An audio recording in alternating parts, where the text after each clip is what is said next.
pun nanti kalau meninggal sedang di atas sunnah Nabi Muhammad Sallallahu Alaihi Wasallam, yang itu adalah ciri khas dari kematian yang baik insya Allah.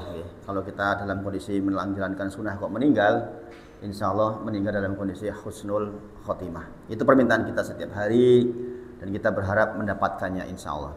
Bapak Ibu semuanya, untuk malam hari ini kita masih melanjutkan tentang fikih dzikir pagi dzikir petang kita. Insya Allah kita masuk ke bab pokoknya, yaitu bacaan yang dibaca. Di dalam kitabnya disebutkan, yang pertama dibaca adalah ta'awud. A'udzu billahi minasyaitonir rajim. Ini menika kalimat yang menjadi perlindungan buat kita. Jadi yang pertama yang dibaca adalah A'udzu billahi minasyaitonir rajim. Ini sebagaimana kita tahu bahwa memulai aktivitas di samping dengan bismillah, kita memohon perlindungan kepada Allah dari hal-hal yang membahayakan. Harus dekat banget, saya pegang mawon, terus pindah mali, diulang, insyaallah. Yang pertama adalah ucapan ta'awud, yaitu ucapan a'udzu billahi minasyaitonir rajim. Dibiasakan jenengan nek maos pakai bacaan yang betul, bacaan yang betul. Antara ain dengan hamzah itu dibedakan, jangan a'udzu, jangan a'udzu, itu hamzah. Tapi a'u, ain, ain, a'u, bukan a'u. Nanti kalau a'u nggak ada artinya. A'udzu, dzu, a'udzu billah. Nah, di sini ada tasdid di kalimat lafdzul jalalah. Jadi, di lafdzul jalalah billah itu ada tasdid, jangan a'udzu billah, tapi a'udzu billah. Jadi kalau tasdid itu ditekan, karena itu huruf double. Jadi kalau jenengan nggak ditekan, kehilangan satu huruf bisa berubah makna. Seperti iyyaka, itu nggak boleh iya, harusnya iya. Iyyaka beda dengan iyyaka. Illa dengan ila itu beda. Ila itu ke, kalau illa kecuali, itu bisa berubah makna. Maka membiasakan dzikir dengan kalimat yang betul.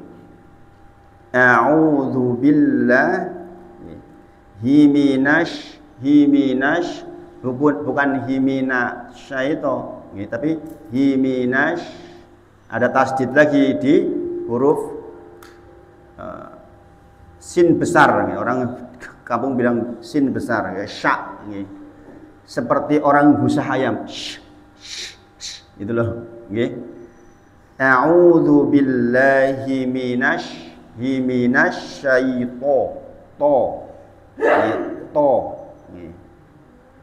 bukan to, a'udzu billahi minasyaitonir, ada tasdid lagi, bukan nirojim tapi nirojim. Gitu Aku berlindung kepada Allah dari godaan setan yang terkutuk. Kemudian bacaan yang kedua adalah kalimat atau ayat, yaitu ayatul kursi.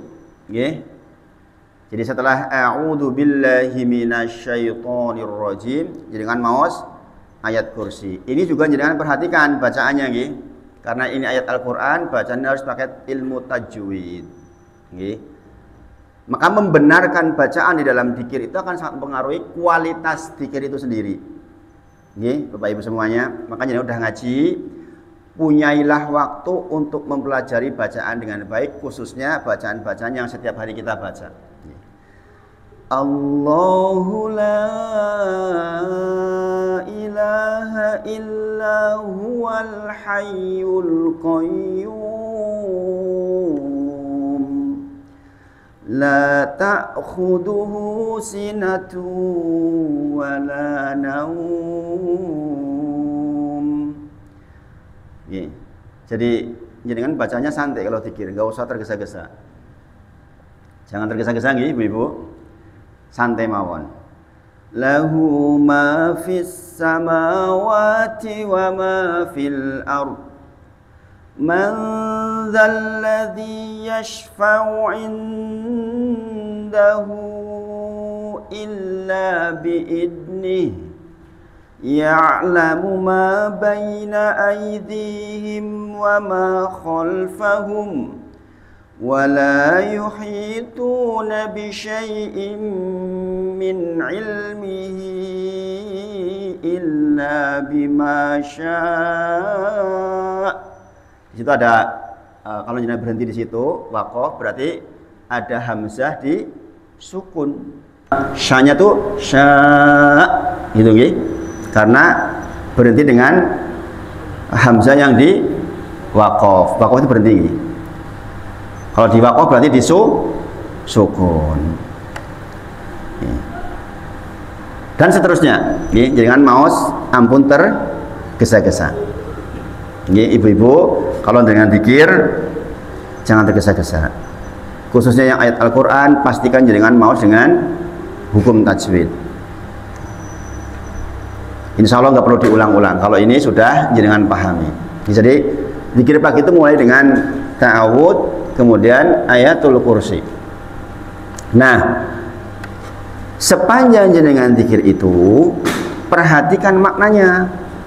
Nih, karena kita orang Indonesia nggak paham bahasa Arab, maka pastikan jenengan maos artini pun. Ibu-ibu, jangan cuma baca bahasa Arabnya tok.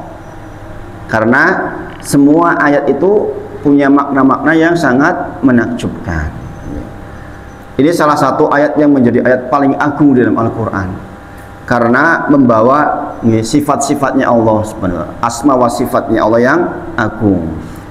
Allah tidak ada ilah yang berhak diibadahi dengan benar, melainkan Dia yang maha hidup. Jadi dengan itu punya Rob, punya Tuhan yang maha hidup. Dan jenengan betul usah khawatir. Semua soal yang jenengan hadapi di dunia ini tuh jenengan tuh bersandar kepada yang maha hidup. Boten bakal sedo, siap dimintai kapanpun, gitu. Yang terus menerus mengurus makhluknya, terus menerus mengurus makhluknya, boten gadah kesel. Makanya sekali lagi kalau wa mata askutu min warokotin, tidaklah daun jatuh kecuali Allah pasti tahu, apalagi jenengan. Nanti kalau kita belajar tentang bab takdir, kita akan paham bahwa ayat ini ayat yang agungnya luar biasa. Kemudian tidak mengantuk dan tidak tidur. Wah, ini penting nih. Jenengan itu gadah Tuhan yang tidak ngantuk dan tidak tidur. Jenengan kebayang nggak punya Tuhan kok ngantuk niku pripun?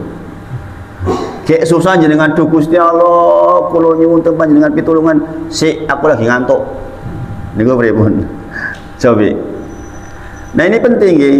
Makanya ayat ini ayat yang sangat agung.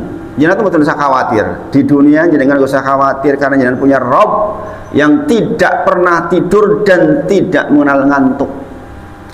Ada seorang nabi disuruh megang gelas yang ada isinya. Cekel, ayo nanti ketika ngantuk piar. Bayangkan kalau Tuhan kita ngantuk, dunia pecah belah. Gini bang, nggih. Nah makanya jenengan harus tentrem karena jenengan punya Tuhan yang tidak tidur dan tidak ngantuk. Miliknya apa yang di langit dan apa yang di bumi. Ini kalau jenengan hubungan dengan Quran surah Al-Hadid ayat ke-22-23,